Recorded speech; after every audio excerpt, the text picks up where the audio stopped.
HRD यानी कि Haridwar Roorkee development authority ने बोला कि हम पतंजलि को एनओसी नहीं दे सकते, इनका नक्शा पास नहीं है क्योंकि वहां कुछ मकान हैं। हमारी सत्यता आ गई, HRD ने उसको पुष्टि कर दी। इसकी दौरान में पतंजलि को 6 करोड़ 92 लाख का पेनल्टी भी हुआ, जिसका आज तक 1 भी रुपया HRD में जमा नहीं हुआ। लेकिन ये बाबा है, उनके पावर है। अगर मैं और आप अपने घर का 1 सेंटीमीटर आगे बढ़ा लें, अगले दिन हमारे घर को तोड़ दिया जाएगा। त्रिपुरा जी, चाहे दिल्ली हो, आप देख रहे हैं बुलडोजर हर जगह चल रहा है, उत्तर प्रदेश में भी। लेकिन बाबा के उसके ऊपर कब बुलडोजर चलेगा? फायर फाइटिंग के एनओसी नहीं है, बिल्डिंग का नक्शा पास नहीं है, हमारे मकानों पे इस तरह से तोड़फोड़ करके कब्जा करने का प्रयास किया गया। हम निरंतर लड़ रहे हैं और इसके अगेंस्ट हमने आरटीआई भी फाइल की। फिर हमने सीएम पोर्टल, उत्तराखंड के चीफ मिनिस्टर के पोर्टल में कंप्लेंट डाली। अब देखिए इनकी पावर कैसे है। तो बराबर मैंने अपने इस जीवन काल में 45 साल की इस उम्र के अंतर्गत मैंने ठीक ठाक दुनिया देख ली, मैं आज आपको क्लियर बता रहा हूं। लेकिन जब मैं जन्मा था तो मैंने अपने इर्द गिर्द पंजाबी भी देखे, यानी कि सिख, मैंने क्रिश्चियंस भी देखे, मैंने मुसलमान भी देखे। मैं जब पैदा हुआ था केवल हिंदुओं को देख के पैदा नहीं हुआ था, आपको ये समझना होगा।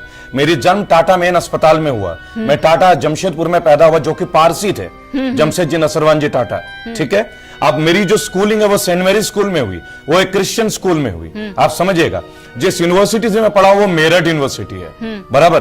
तो अगर आप एक मनुष्य का, भारतीय का जीवन देखें, अलग अलग स्टेज पे आप अलग अलग जगह जाते हैं, आप जो भी लोग किसी राष्ट्र का निर्माण करने की बात करते हैं, उनसे केवल ये पूछिएगा कि जब हमारा देश आजाद हुआ और जब हमारा देश गुलाम था, तो भी हमारा देश का नाम तो भारत था। भारत क्या है? सब file file file file and file. बिल्कुल वो सनी देओल की बात है कि तारीख पे तारीख, तारीख पे तारीख। जो डिजर्व नहीं करता उनको आप क्या क्या नहीं देते, आप समझिएगा। मैं सीधा कटाक्ष होकर बोलूंगा एक बात, आज जो व्यक्ति ये कहता है कि 1947 में हमें भीख में आजादी मिली थी, उनको आप पद्मश्री दे देते हैं।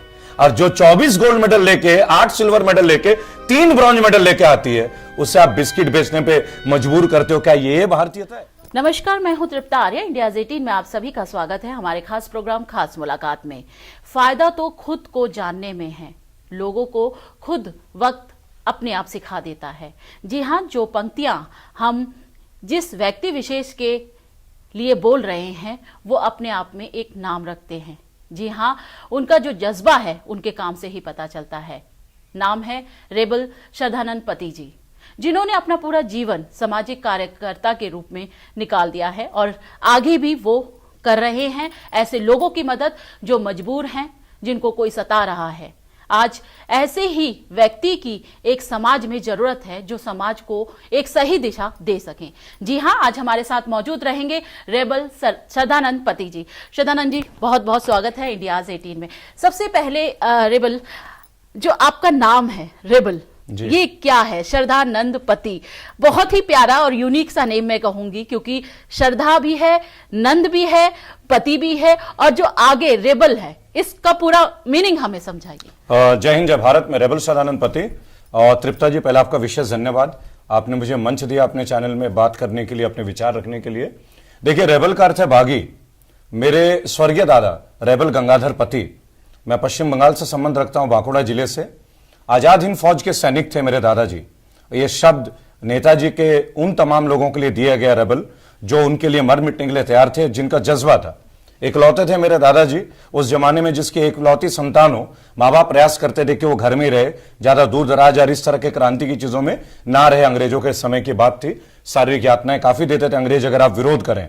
लेकिन मेरे दादा ने अपने जीवन का ज्यादातर समय जो है वो इन्हीं तरह की घटनाओं में रहे। देश के प्रति उनका जज्बा रहा, काफी अवार्ड्स भी दिए गए आजादी के बाद। लगभग 1998 में वो हमें छोड़ के गए। और हमारे अंदर एक जन्मजात मिट्टी के अंदर एक बात थी बंगाल में, बंगाल को वीरों की धरती या त्याग की धरती भी कहा जाता है, कि नेताजी का जो कर्ण था वो मेरे ख्याल से समस्त भारतवासी और हर बंगाली के अंदर विद्यमान थे। तो एक एजिटेशन थी मेरे अंदर बैड गवर्नेंस को लेके, बैड कहीं भी कुछ गलत होता है, चाहे मेरे विद्यालय के जीवन में हो, मेरे कॉलेज के जीवन में हो, या मेरे पारिवारिक जीवन में जहां मैं रहता हूं, वहां भी मैं कुछ गलत देखता था तो मुझे सहनशीलता कम थी, तो मैं इसका विरोध करता था। छात्र संघ का मैं रहा हूं, क्योंकि छात्र संघ में जो व्यक्ति या बच्चे रहते हैं वो जीवन भर अगर आप उनको देखें, उनके अंदर एक फाइटिंग स्पिरिट रहती है मैम, कि नहीं भाई गलत के साथ हमें लड़ना है। तो दादाजी की शिक्षा, देश का माहौल, और वर्तमान में जिस माहौल में मैं, आप और तमाम 135 करोड़ भारतीय जो आज उस आजादी का अनुभव नहीं ले पा रहे हैं जिस आजादी के लिए इतने लोगों ने कुर्बानी दी, तो मुझे लगता है कि दोबारा से क्रांति का दौर है। अगर व्यक्ति को बोलने से भी रोक दिया जाए तो शायद आजादी खत्म है। तो बागी बनना पहले भी निश्चित था और हम तो जन्मजात बागी हैं। अच्छा रेबल, आपने कहा कि बागी वर्ड बहुत बड़ा वर्ड है, क्योंकि अगर हम आजादी की बात करें, आपने आजादी की बात कही, अपने दादा के बारे में बताया कि आजाद हिंद फौज से वो जुड़े हुए थे, तो वाकई में जो मैं आपकी रिपोर्टिंग देखती हूं या मैं कहूं कि आप जिस तरीके से शब्दों का उच्चारण करते हैं वो वाकई में ही एक बागी यूज कर सकता है। जिस तरीके से आप एक के बाद एक जो घोटाले हैं वो खोल रहे हैं, उनमें से एक घोटाले के बारे में अगर हम बात करें, रामदेव जी का घोटाला जो आपने जमीन प्रकरण को लेकर किया है, काफी सारे लोगों का सपोर्ट आपके साथ रहा है, उस पूरे प्रकरण के बारे में आप हमें समझाइए, क्या है वो? देखिए, मैं आपको बताना चाहूंगा, पातंजलि का जो यूनिवर्सिटी है हरिद्वार में, उस यूनिवर्सिटी में जहां पे ये यूनिवर्सिटी स्थित है, उससे पहले ये कॉलोनाइजर ने एक कॉलोनी वहां पे डिजाइन की थी। 2007 में दिल्ली के रहने वाले श्रीमती सतीश सेठी और उनके हस्बैंड सेठी साहब ने मिलकर वहां अपना एक विला खरीदा था। अन्य कई लोगों ने भी विला खरीदा था। उसमें बहुत सारे फीचर्स है, swimming pool, club house, yoga session room. 2007 से ये लोग मालिक बने। वहां पे 2016 में इसी बिल्डर से बाकी के जो कुछ प्लॉट्स थे वो बाबा रामदेव ने, बालकृष्ण जी ने, पातंजलि के एक जीपी होल्डर थे राजू वर्मा, उनके द्वारा परचेज कर लिए। लेकिन जब वो रजिस्ट्री उसमें क्लियर लिखा था कि पूर्व के जो मकान है वो यथावत रहेंगे, उनकी सड़कें वगैरह एज इट इज। अब दिक्कत क्या आती है कि जब ये अपना यूनिवर्सिटी बनाते हैं, कोविड के लॉकडाउन पीरियड के दौरान ये जो 5 मकान है, इन मकानों के सामने वो 12 फीट ऊपर सड़क बना देते हैं और जो उनका फर्स्ट फ्लोर है वो पूरा सड़क में ढक जाता है, यानी आप अपने घर में नहीं जा सकते। पूर्व सुनियोजित तरीके से प्लानिंग थी कि इनके मकानों को किसी ना किसी तरह हमें कब्जा करना है, क्योंकि आपको क्या अधिकार है आप किसी के घर के सामने ऐसे कंस्ट्रक्शन कर दें। और केवल एक डायरेक्शन से नहीं, चारों तरफ से ये किया गया। उनके बिजली के मीटर उखाड़ दिए गए, उनके पाइपलाइन डिस्ट्रॉय कर दिए गए, उनके फर्नीचर तोड़ दिए गए, सब कुछ। अगर आप देखेंगे, मैंने लाइव वीडियो, काफी मिलियन में उनके व्यूज हैं अलग अलग चैनल पे। उसके बाद हम हरिद्वार रोड की डेवलपमेंट अथॉरिटी गए। वहां पे जाकर हमने पता करा तो देखा कि बालाकृष्ण जी का एक एफिडेविट है उसमें, जहां बालाकृष्ण जी ये कह रहे हैं कि भाई यहां तो कोई प्रॉपर्टी नहीं है, और उन्होंने जो जीपीए होल्डर जिसको बना रखा है उन्होंने तो क्लियर लिख के दिया है। फिर जब हमने रजिस्ट्री की कॉपी आरटीआई के द्वारा निकाली और माननीय जज महोदय को और माननीय अथॉरिटी के तमाम वरिष्ठ अधिकारों को दिखाया तो उसमें क्लियर लिखा था। फिर हमने पूछा, भाई नक्शा देख लीजिए आप। नक्शे में कहीं भी हमारे मकान को छुपाया गया था पातंजलि के द्वारा, वहां उसे पार्क दिखाया जा रहा था। लेकिन फाइनली एचआरडी यानी कि हरिद्वार रोड की डेवलपमेंट अथॉरिटी ने बोला कि हम पातंजलि को एनओसी नहीं दे सकते, इनका नक्शा पास नहीं है, क्योंकि वहां कुछ मकान हैं। हमारी सत्यता आ गई, एचआरडी ने उसको पुष्टि कर दी। इसकी दौरान में पातंजलि को 6 करोड़ 92 लाख का पेनल्टी भी हुआ, जिसका आज तक 1 भी रुपया एचआरडी में जमा नहीं हुआ। लेकिन ये बाबा है, उनके पावर है। अगर मैं और आप अपने घर का 1 सेंटीमीटर आगे बढ़ा लें, अगले दिन हमारे घर को तोड़ दिया जाएगा। त्रिपुरा जी, चाहे दिल्ली हो, आप देख रहे हैं बुलडोजर हर जगह चल रहा है, उत्तर प्रदेश में भी। लेकिन बाबा के उसके ऊपर कब बुलडोजर चलेगा?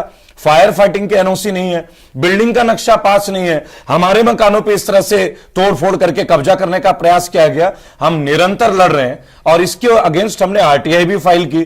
फिर हमने सीएम पोर्टल, उत्तराखंड के चीफ मिनिस्टर के पोर्टल में कंप्लेंट डाली। अब देखिए इनकी पावर कैसे है। तुरंत ही कुछ दिन बाद मैसेज आया कि कंप्लेंट डिलीट कर दिया जाएगा। हमने फिर आरटीआई के डॉक्यूमेंट लगा दी, तब उन्होंने सीएम पोर्टल में भी लिखा दिया कि इनका एनओसी पास नहीं हो सकता। देखिए कितनी बड़ी जीत है।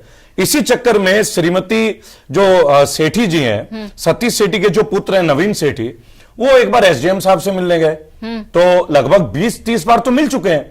तो उन्होंने उनके कैबिन में एंटर कर गए, तो एसडीएम साहब उनसे बोलते आप मेरे परमिशन के बगैर क्यों आ गए? बोला सर मैं 2 साल से दौड़ रहा हूं, आप हमारा इंसाफ क्यों नहीं करते?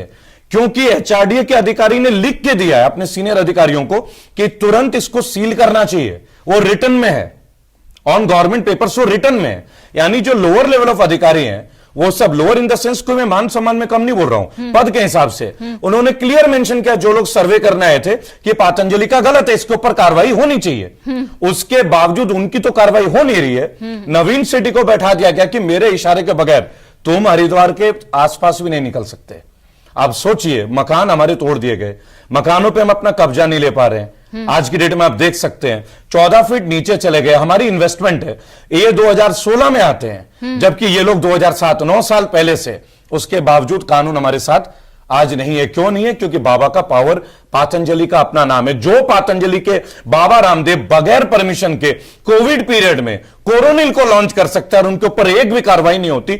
जो बाबा रामदेव पातंजलि के आईएमए के पूरे संस्था को कहते कि मैं तुम्हारा ईंट से ईंट बजा दूंगा, इंडियन मेडिकल एसोसिएशन, हम उनके आभारी हैं कि कोविड में कितने डॉक्टर्स ने शहादत दी है। उनके बारे में व्यंग्यात्मक तौर पर यह बाबा रामदेव बात करते हैं। ये वो बाबा रामदेव है जो दिल्ली में सलवार सूट पहन के भागे थे। इतिहास गवाह है, मैं कोई झूठ नहीं बोल रहा हूं। और आज यही वही बाबा रामदेव है जो कहते हैं मैं राष्ट्र का निर्माण कर रहा हूं।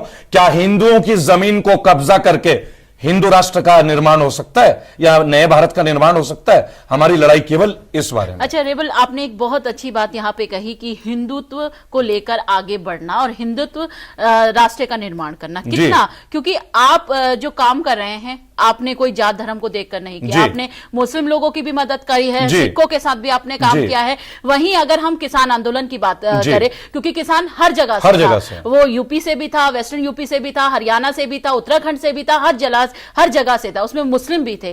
तो आपको ये लगता है कि जिस तरीके का हम निर्माण करना चाह रहे हैं हिंदुत्व के नाम पर, ये कितना सही है? देखिए, मैं एक बात बोलूंगा तृप्ता जी, अगर वैसे तौर पे देखा जाए 1970s की मेरी डेट है जब मेरा जन्म हुआ, बराबर। मैंने अपने इस जीवन काल में 45 साल की इस उम्र के अंतर्गत मैंने ठीक ठाक दुनिया देख ली, मैं आज आपको क्लियर बता रहा हूं।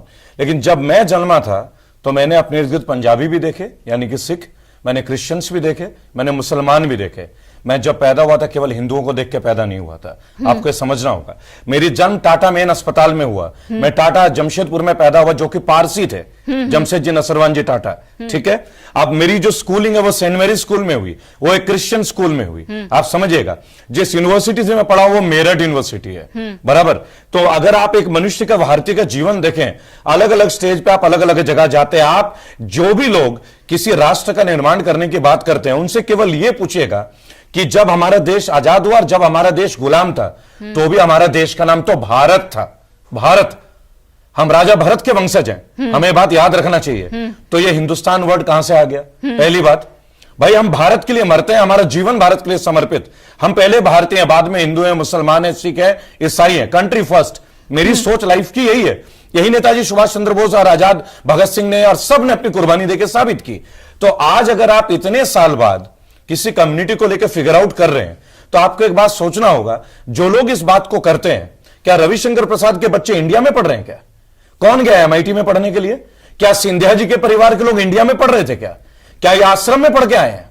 आप इंडिया के जितने बड़े बड़े नेता देखिए, मैक्सिमम लोग कॉन्वेंट स्कूल से पढ़ के आते हैं। क्यों लोग बोलते हैं कि हम अंग्रेजी मीडियम में पढ़ाएंगे? क्यों नहीं पढ़ाया आपने आश्रम में? ये एक छोटा सा प्रश्न है। बिकॉज आपने एजुकेशन को वैल्यूएशन दी। ये ग्लोबलाइजेशन का दौर है। मैं मानता हूं एक दौर था भारत का, मैं मानता हूं आज भी एक दौर है, आने वाला टाइम भी एक दौर होगा। साइंस को भी हम इनकार नहीं कर सकते, हम अंतरराष्ट्रीय बिहेवियर को भी नहीं इनकार कर सकते। आज WTO है, क्या वो किसी जाति का है?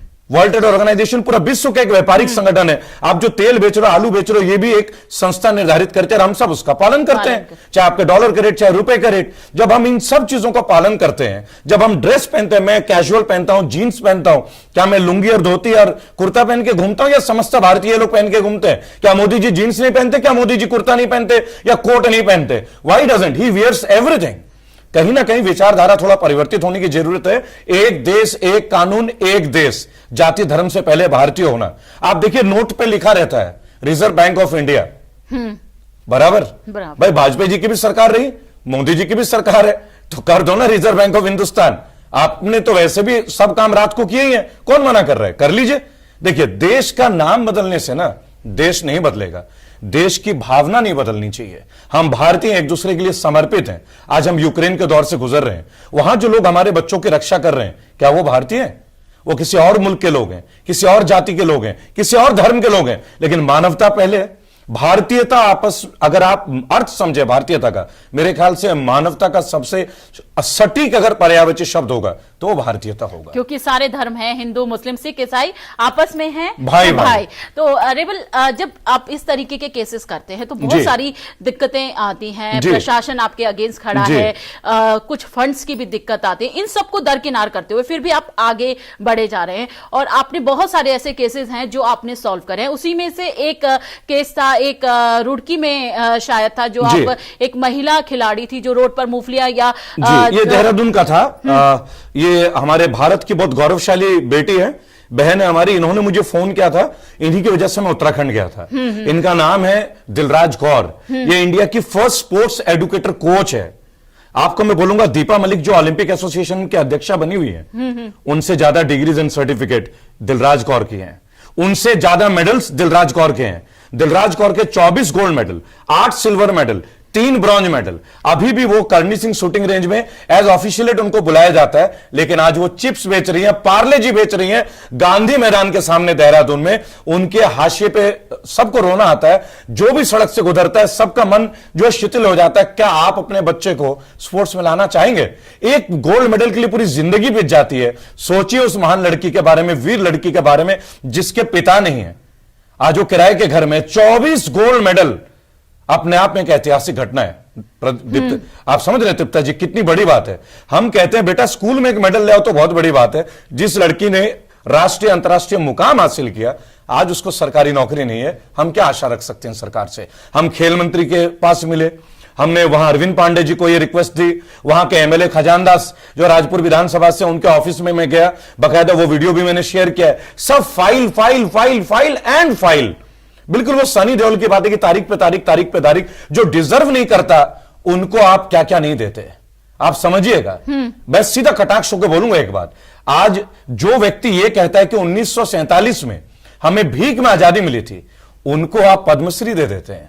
और जो 24 गोल्ड मेडल लेके, 8 सिल्वर मेडल लेके, 3 ब्रॉन्ज मेडल लेके आती है, उसे आप बिस्किट बेचने पे मजबूर करते हो। क्या ये भारतीयता है? तो आपको ये लगता है कि अगर अप्रोच नहीं है, पीछे से पावर नहीं है, तो वो बंदा कुछ नहीं कर सकता? हमारे हिंदुस्तान में ये कहावत लागू होती है क्योंकि हम ऐसी चीजें देखते हैं रेबल जी, क्योंकि आप भी बहुत सारी चीजें सामाजिक कार्यकर्ता के तौर पर देख रहे हैं और मैं रिपोर्टिंग के दौरान देख चुकी हूँ कि हमने ऐसे काबिल लोगों को देखा है जो जिंदगी में बहुत कुछ कर सकते थे, लेकिन सपोर्ट ना होने की वजह से नहीं कर पाए। और आज ऐसे हरियाणा में भी है, उत्तर प्रदेश में भी है, ऐसे बहुत सारे खिलाड़ी हैं जो चाय बेच रहे हैं या रेडी लगा रहे हैं, लेकिन उनको एक सही जो कॉन्फिडेंस है उनके अंदर, जो सरकार गवर्नमेंट ने देना चाहिए, उन्होंने जो मेडल प्राप्त किए वो नहीं मिल पा रहा। तो ऐसा लगता है कहीं ना कहीं इस चीज की हमारी सरकार के द्वारा अनदेखी की गई है। आप एक बात सोचिएगा, उपयुक्त व्यक्ति को, टैलेंटेड व्यक्ति को, टैलेंट होने के बाद, डिग्री एंड सर्टिफिकेशन होने के बाद अगर उनका अधिकार नहीं मिलता है, ये किसकी गलती है? हमारे सिस्टम की, हमारे मंत्रालय की। अगर खेल जगत से है तो स्पोर्ट्स मिनिस्टर की मिस्टेक है, या तो आपको रिजाइन करना चाहिए। क्या किरण रिजिजू को दिखा नहीं चाहिए? तब वो खेल मंत्री थे, क्या उन्हें दिखता नहीं था? आप ओलंपियन को देख लीजिए, राठौर साहब को, क्या उनको कभी दिलराज कौर की पीड़ा नहीं देखी? ऐसे एक नहीं है मैम। अंतर्राष्ट्रीय कबड्डी आप देख लीजिएगा, आप खो खो के प्लेयर, हैंडबॉल के प्लेयर, वॉलीबॉल के प्लेयर, वो साए की तरह खो जाते हैं। आपको केवल क्रिकेट नजर आता है, बराबर। ये तो अभी प्रो कबड्डी और प्रो हॉकी लीग आ गया करके कुछ प्लेयर्स के घर में राशन पानी ठीक से जाने लगा। आप जाके बिहार और उनके स्टेडियम में देखिए, अंडर ट्रायल पे जो बच्चे जाते हैं, उन्हें खाने तक की जगह नहीं, उनकी गंदगी कितनी होती है जहां रहते हैं। गवर्नमेंट इतनी टैक्स लेती है, टोल टैक्स लेती है, 1% खर्च नहीं करती हमारे बच्चों के ऊपर। और योग्यता के साथ अगर आपके पास बैकअप, आपके पास रिलेटिविटी नहीं है, भारत में आप अत्यंत ही कमजोर हैं। बहुत सारे लोग उदाहरण दे देंगे। आप देखिए, हमारे यहां पे इतने सारे लोग थे, वक्त पे कोई रिटायरमेंट की स्कीम नहीं है। आप ये बताइए, सब चीजों को आप गवर्नमेंट के अंडर ले रहे हैं, बीसीसीआई को गवर्नमेंट अपने अंडर क्यों नहीं ले रही है? Board of cricket control of India क्या इंडिया का गवर्नमेंट का पार्ट नहीं होना चाहिए? भाई ये प्लेयर्स किसके लिए खेलते हैं? भारत के लिए। ये कौन से प्लेयर हैं? Indian players. They play for government of India, they play for the country, that is India. How can that be a private institution? And why they should be private? जब हॉकी का जो organisation है वो government का है, कबड्डी का है, तो क्रिकेट का क्यों नहीं होना चाहिए? क्योंकि सबसे ज्यादा पैसा इन्वॉल्व है। अब आप देख लीजिए, बीसीसीआई के सेक्रेटरी बन जाते हैं जय शाह। मैं चैलेंज करता हूं आपके वीडियो के अंतर्गत, मैं कोई क्रिकेटर तो नहीं, मेरा 6 बॉल जय शाह खेल ले और मैं 6 बॉल उनकी खेल लेता हूं। वो बॉलिंग नहीं कर पाएंगे, बैटिंग फील्डिंग तो छोड़िए, वो ऑडियंस की तरह पीछे बैठ सकते हैं। जो व्यक्ति आज बीसीसीआई का सेक्रेटरी बनकर बैठा है, हम खुले तौर पे बोलते हैं, आज जो लोग परिवारवाद की बात करते हैं, आप नोएडा के विधायक कौन है? पंकज सिंह जी। हमारे यहां 50,000 से ज्यादा फ्लैटों की रजिस्ट्री नहीं है। 5 साल हो गए उनको विधायक बने हुए, एक भी फ्लैट का कोई काम करके दिया है? करना नहीं चाहते, इच्छा शक्ति नहीं है, रीडमार्डी नहीं। इंडिया में जहां भी लोग अधिकारों से वंचित है, हमारे ये एमएलए, हमारी ये एमपीज काम करने के लिए तैयार नहीं है। इस सिस्टम के अगेंस्ट हम लोग पूरे इंडिया में एक एजिटेशन चला रहे हैं, एक मूवमेंट। जैसे यूथ रेवोल्यूशन हुआ था, बंगाल में हुआ था 1757 में, 1800 शताब्दी में मेरठ से स्टार्ट हुआ एक रेवोल्यूशन। ये क्रांति होती क्यों है? फ्रांस में रहना ऐसा क्यों हुआ था? आप कहीं भी देखें, ये स्टूडेंट्स क्यों आते हैं सड़कों पे? आज छात्रों का एग्जाम कैंसिल हो रहे हैं, भर्तियां खत्म। 1,22,000 एसएससी जीडी के जवान written test pass, medical test pass, उनको डिफेंस मिनिस्ट्री, होम मिनिस्ट्री वर्दी नहीं देती। 50,000 लोगों को वर्दी दे दी, बाकी लोगों को हटा दिया। क्यों हटा दिया भाई? कब दोगे आप उनको वर्दी? उनका अधिकार नहीं है। 800 लोगों ने सुसाइड किया, उनके परिवार का दर्द आप देखेंगे। मैं उनके घर जाता हूं, मैं ये फाइट लड़ रहा हूं। 50,000 से ज्यादा लोगों को वर्दी मिली, बाकी के लिए भी अब भी लड़ रहा हूं। लेकिन कितने लोग 2012 से लड़ रहे हैं, 2004 से लड़ रहे हैं। आप सोचिए, ये विधायक मंत्री सब पेंशन लेते हैं, एक एक नहीं, 2-2, 3-3 पेंशन लेते हैं। हमारे देश के पैरामिलिट्री फोर्सेस के जो जवान हैं, सीआईएसएफ, सीआरपीएफ, बीएसएफ, इनको पेंशन नहीं मिलती। क्यों नहीं मिलती भाई? इनको पेंशन क्यों नहीं मिलती? ये देश के लिए कुर्बानी देते हैं, क्या ये पेंशन के लिए नहीं है? और हमारे 5 साल में एमएलए एमपी ईमानदारी का ऐसा क्या खड्डा खोद लेते हैं जो आजीवन भर इनको पेंशन मिलती है? ये बैड गवर्नेंस के खिलाफ रेबल फाउंडेशन फाइट करता है। अब मुझे लगता है कि अब वो दिन दूर नहीं जब जर्नलिस्ट भी, पत्रकार भी इस रेवोल्यूशन का पार्टिसिपेशन करेंगे। कारण है क्योंकि एकमात्र पत्रकारिता ही एक ऐसा मंच है जिससे आवाज पूरे लोगों तक जाएगी, अन्यथा ये सरकार नहीं सुनने वाली। अच्छा रेबल, आप बहुत ज्यादा मुझे यहां पर बागी लग रहे हैं क्योंकि आप इतने बड़े बड़े केसेस को हैंडल कर रहे हैं, और होना भी चाहिए। जब एक आदमी बागी होता है तो बहुत सारे सिस्टम उसके पीछे लग जाते हैं, उसको तोड़ने के लिए, उसको परेशान करने के लिए। आप कितनी दिक्कतें झेलते हैं? क्योंकि टीम है, टीम भी हमारे साथ वो चीजें झेलती हैं। कई बार हमको ऐसे थ्रेड्स भी आती है कि आपने ये वीडियो किया तो आप रोक दो, हमें रोका जाता है। लेकिन ये है कि बाधाएं कितनी भी आए, लेकिन हम लोगों को आगे बढ़ना है। तो रेबल, कितनी दिक्कतें आप झेल रहे हैं? देखिए, मैं एकदम सामान्य तौर पर एक बात बोलूंगा। 2 बच्चे हैं मेरे पास। जब पुलिस वाले रात 1:30 बजे आए थे, 2019 की घटना मैं आपको बता रहा हूं, और पूरे भर के आए थे। वो एक दहेज पीड़िता की लड़ाई मैंने लड़ी थी। नेचुरल बात है, मेरी बिटिया आज 10th में, उस समय मेरी बिटिया जो 6 में रही होगी, और वो बहुत घबरा गई थी। घबराना एक आम बात है जब इतने पुलिस वाले रात के 1:30 बजे आप घर में देखें, और उसमें कोई ऐसी धाराएं नहीं थी। उसके बावजूद ये पावर था भाई, बीजेपी के करीबी लोग थे, उन्होंने पुलिस भिजवाई, और वो ड्रंक थे। तो उसके बाद से मेरी वाइफ, उनको भी काफी डर रहा, मेरे भाई को भी डर रहा। कुछ दिन बाद हमारी गाड़ियों को फॉलो किया गया। अभी ताजा उदाहरण मैं आपको बता दूं, 2 दिसंबर 2021 में मेरे ऊपर लूट का मुकदमा दर्ज किया गया। क्या कोई पत्रकार लूट कर सकता है एक लाइव वीडियो में? वो लाइव वीडियो था जहां मैंने लाइव प्रोस्टिट्यूशन रैकेट को एक्सपोज किया। वहां के लोगों ने मेरे लिए गवाही दी पुलिस स्टेशन में जाके। नॉन बिलेबल होती है धाराएं 392, अभी 1 धाराएं हटा दी, लेकिन अभी भी 2 धाराएं रह रही हैं। हमें बहुत प्रताड़ित किया जाता है। इनके आईटी सेल है जो आते ही हमारे पेज पे लिखना शुरू कर देते हैं, दलाल है, दिस है, फिर मोहल्लों के सामने व्हाट्सएप में मैसेजेस भेजते हैं। कहीं ना कहीं हमें मानसिक तौर पे तोड़ने का पूरा प्रयास करते हैं। आप खुद मजबूत हो सकते हैं, लेकिन आप ये नहीं कह सकते कि परिवार का हर सदस्य मानसिक तौर पे इतना केपेबल है, बिकॉज हर व्यक्ति अपना एक इंडिविजुअलिटी लेकर लाइफ में कैरी करता है। एक 12 साल की लड़की जो है, उसकी मेंटल कैपेसिटी मेरी तरह कैसे हो सकती है? या मेरे बेटे का जो उससे भी छोटा है 2 साल, वो कैसे कर सकता है? लेकिन वक्त ने हमें इतनी मजबूती दी। मुझे लगता है कि धीरे धीरे मेरे परिवार ने एक बात समझा कि मैं इसके बगैर जी नहीं सकता। यही मेरी भूख है, यही मेरी प्यास है। अल्टीमेटली एक दिन ऐसा भी आज जब मैंने अपने वाइफ को बोला कि आप मुझे तलाक दे दीजिए, अगर आपको इतनी टेंशन होती, give me divorce, be happy with your children, and that is the best part. Like I don't want to create disturbances for you, but I cannot leave this work. This is my passion. I'll die for it. क्योंकि अब ये नहीं हो सकता कि लग रहा है कि जायज हूं और फिर मैं कॉम्प्रोमाइज करूं तो फिर मुझे घुटन होगी, फिर मैं डिप्रेशन में जाऊंगा। तो अगर तुम्हें मेरे काम से डिप्रेशन होता है, you leave me, that is your option. I won't leave my work. मेरा ब्लड ये नहीं है। देखिए, आदमी जिस तरह से जन्म लेता है, जिस माहौल में पलता है, I am very grateful that I was born up in a very good atmosphere. मैं जिस स्कूल में पढ़ा, मेरे प्रिंसिपल फादर गॉलवर्ट, उन्होंने हमें बहुत अच्छा सिखाया। हम बैक बेंचर्स थे, आज पूरा देश हमें सुन रहा है, आप भी मौका दे रही हैं। तो मेरे प्रिंसिपल आज वो रहे नहीं इस दुनिया में, वो क्रिश्चियन थे। मैं सिंघू बॉर्डर पे गया, आपने जैसे कि बताया, मैं खालसा के साथ था। सरदारों ने मेरे को आधी कप चाय में आधी कप घी मिला के दिया कि तुम जो बोलते हो तुम्हारे सीने में दर्द होगा तो तू ये लिया कर, बच्चे तू ये पिया कर। मैंने भारत के हर कोने में ना मैम केवल प्यार ही देखा एक दूसरे के लिए। केवल मेरी बात नहीं कर रहा मैं, आप भी जाए मुश्किल परिस्थितियों में लोग आपके लिए खड़े हो जाएंगे। बराबर, आज की डेट में कोई किसी लड़की को मौका नहीं, एक जिम्मेदारी समझता है। ये भारत की मिट्टी में, कण कण में मैं खुद एक बेटी का फादर हूं, मैं रियलाइज करता हूं, हर बंदा ये रियलाइज करता है। बस आपको एक स्पार्क की जरूरत है। ये बिल्ली के गले में घंटा बांधने वाली प्रथा जो है ना, वो अब हमारे देश में शुरू हुआ है, लेकिन इस बार हजारों हाथ तैयार हैं, घंटा हम बांधेंगे। हमने किसान आंदोलन किया, हम जीते। हमने बैंक के घोटाले उजागर किया, हम मोरेटोरियम लेकर आए। हम एसएससी जीडी के लिए लड़े, 50,000 लोगों को वर्दी मिली, बाकियों के लिए भी प्रयास रहते हैं। हम फास्टैग के लिए लड़ रहे हैं, टोल टैक्स के अगेंस्ट लड़ रहे हैं कि जब हम रोड टैक्स देते हैं तो टोल टैक्स क्यों दें। आप देखिए, फास्टैग में अगर हमारे पास वॉलेट में बैलेंस नहीं है, आप दो तरफ का चालान ले लेते हैं हमें। भाई हम जा तो सीधे ही रहे ना, अगर बैलेंस नहीं भी है तो एक तरफ का ही तो काटोगे। लेकिन इस इलीगैलिटी के ऊपर भी बात करना एक गुनाह है। तो जब हम आधा घंटा वहां वेट करते हैं, हमें उसका पेनल्टी क्यों ना मिले? क्या यह हमारा अधिकार नहीं है? The whole fight is about our fight of justice. आप बोलेंगे तो बोलेंगे सोशल जस्टिस नहीं है। आप नेताओं को देखो क्या भाषा का इस्तेमाल करते हैं। आप सोचिए, अभी यूक्रेन में नेताओं के वर्जन आ रहे हैं कि तुम्हें पढ़ाने की भेजने की जरूरत ही क्या थी, तुम पढ़ नहीं सकते थे इंडिया में, तुम्हारे में काबिलियत नहीं थी, जब तो तुम यूक्रेन गए। क्या यह शोभा देता है? इंडिया में कितनी सीटें हैं? एम्स में कितनी सीट होती है? Not more than 100 seat. और हमारी जनसंख्या कितना? 135 करोड़। अगर 1 करोड़ बच्चे ट्राई कर रहे हो मेडिकल के लिए और सीटें केवल 1,500 हो, तो बाकी बच्चे मेडिकल पढ़े ना। मतलब ये भी वो डिसाइड करेंगे, नेता, चाहे वो कोई भी पॉलिटिकल पार्टी का हो। आप ये समझिए कि लोग यूक्रेन या ग्रीस या अदर कंट्रीज में क्यों जाते हैं? क्योंकि इंडिया में 1.5 से 2 करोड़ रुपए खर्च हो जाता है और वहां 25 से 40 लाख में हो जाता है। मां बाप के पास 1.5 करोड़ नहीं है। इतनी सी बात लोगों को समझ में नहीं आती। रिबल, आपको लगता है कि एजुकेशन सिस्टम में हमारा कहीं ना कहीं बहुत नाकामी हमको हाथ लग रही है? क्योंकि अगर हम बात करें बचपन से लेकर बच्चे के प्रोफेशनल एजुकेशन तक, बहुत बड़ा लो पॉइंट हमको दिखता है। क्योंकि एक मिडिल क्लास फैमिली के बच्चे की बात करें, जब वो स्कूल में जाता है तो लाखों की फीस उसको देनी पड़ती है। जब बच्चा स्कूल में जा रहा है, एडमिशन ले रहा है, तब भी उसको 1 लाख 1.5 लाख रुपए खर्च करना पड़ेगा।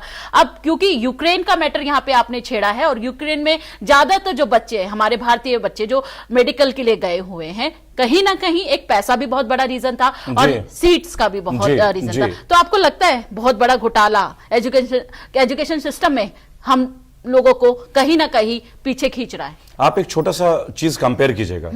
हम इसके ऊपर बहुत अच्छा एनालिसिस कर रहे हैं।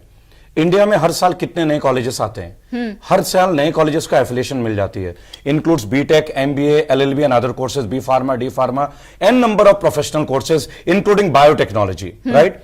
अब सबसे बड़ा दुर्भाग्य देखिए, जो बच्चे बायोटेक पढ़ते हैं उसके बाद उन्हें फार्मास्यूटिकल कंपनी में मार्केटिंग की जॉब मिलती है, क्योंकि रिसर्च का काम इंडिया में है ही नहीं। आपने बीटेक इन बायोटेक्नोलॉजी कर लिया, चाहे बीएससी इन बायोटेक्नोलॉजी कर लिया, उसके बाद आप मास्टर्स करो, इतना हाईली कॉस्ट कोर्सेज आप कर रहे हैं, प्लेसमेंट आपके पास है ही नहीं, तो आप इतने सारे कॉलेज को मान्यताएं क्यों दे रहे हैं? आपको मान्यताएं रोकनी पड़ेंगी। आपको पहले प्लेसमेंट सेल के ऊपर वर्कआउट करना पड़ेगा।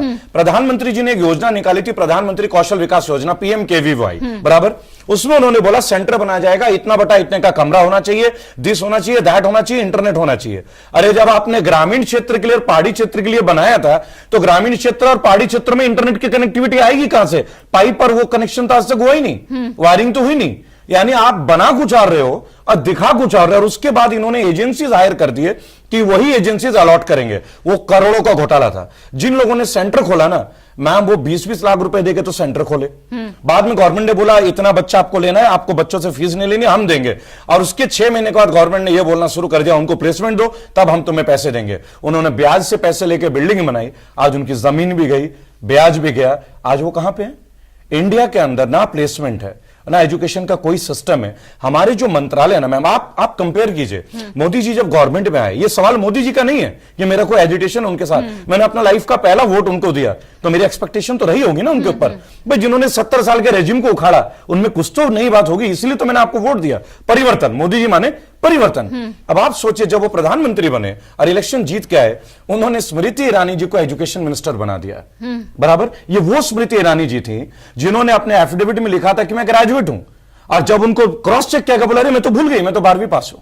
Now this is a height, a country where a prime minister gets on with 3rd division, a country where an education minister is just 12th pass, a country where a lady who passes from economics and was made a defense minister, a country where a lawyer Arun Jaitley was made, क्या मंत्री बना दिया गया था उनको? वो lawyer थे, उन्हें फाइनेंस मिनिस्टर दे दिया गया। पीयूष गोयल चार्टर्ड अकाउंटेंट थे, उनको रेल मंत्री बना दिया गया। आप सोच लीजिए, निर्मला सीतारमण जी इकोनॉमिस्ट थे, उनको डिफेंस मिनिस्टर बना दिया गया। स्मृति ईरानी जी 12वीं पास थी, उनको शिक्षा मंत्री बना दिया गया। अमित शाह का रिकॉर्ड आपको पता है, वो गृह मंत्री बना दिए गए। अब आप मुझे बताइए, क्या क्वेश्चन अराइज नहीं होंगे? क्या ये परिवर्तन था? वॉज दैट द परिवर्तन वी वांटेड और एक्सपेक्टेड? हमने आपसे क्या उम्मीद किया था? क्या आप आएंगे तो कुछ नया होगा? Gujarat model, what was Gujarat model? कोई बताएगा व्हाट इज गुजरात मॉडल? अगर गुजरात मॉडल एग्जिस्ट करता तो जब ट्रंप साहब आते तो आप 16 फीट की दीवार नहीं बनाते। मॉडल एग्जिस्ट नहीं करता ma'am. There is no model known as Gujarat model. 6 crore की जनसंख्या में 1000 लोग इंडियन आर्मी को ज्वाइन नहीं करते। वो गुजरात मॉडल पूरे इंडिया में कैसे लागू कर दें, जहां पंजाब, उत्तराखंड, बंगाल के हर घर से एक बंदा फौज में शहादत देने के लिए तैयार है? How can you quote it as a model? How can you quote as prime minister कि वो इस मॉडल को इंडिया में इंपोज करने देना चाहेंगे? कोई एजेंडा नहीं था, ना एजुकेशन के ऊपर, ना इकोनॉमी के ऊपर। अगर एजेंडा होता ना मैम, हम उस समय क्या रैंक पे थे, आज हम गरीबी रैंक में और नीचे लुढ़क रहे हैं। अगर क्राइम की बात करें, इनके शासित राज्यों में क्राइम हाइक पे। अगर अनएम्प्लॉयमेंसी की बात करें, आप बचपन में एम्प्लॉयमेंट एक्सचेंज सुनती होंगी। मेरे भाई जब ग्रेजुएशन कर रहे थे तो एम्प्लॉयमेंट एक्सचेंज में दर्ज था जमशेदपुर में। I still remember it. आज बता दीजिए तो कोई यूथ को मालूम है एम्प्लॉयमेंट एक्सचेंज नाम की कोई चीज है? एक समय था तृप्ता जी, देखिए कैसे 12th पास करते ही सब पेरेंट्स रजिस्टर करते थे, जॉब कर लो। कोई वैकेंसी आ गया तो घर पे लेटर आता था पोस्ट कार्ड में। और खासकर पुलिस की जॉब का सबका सब क्रेज रहता था। एक बड़ी विचित्र बात है तृप्ता जी, आप इस बात को एनालाइज कीजिए, हमारे आपको कनेक्ट करता है इस चीज से। जब हम कहीं नौकरी करते थे तो हमारे पेरेंट्स क्या बोलते थे, भैया 2-3 साल लग के काम करना, परमानेंट हो जाओगे। आज दुविधा ये कि जो लोग परमानेंट हैं उन्हें नौकरी से हटाया जा रहा है। Whether it is railways, whether it is ordinance, whether it is n number of government projects, ordinance profit में थी, हटा दिया गया। रेलवे प्रॉफिट में थी, हटा दिया गया।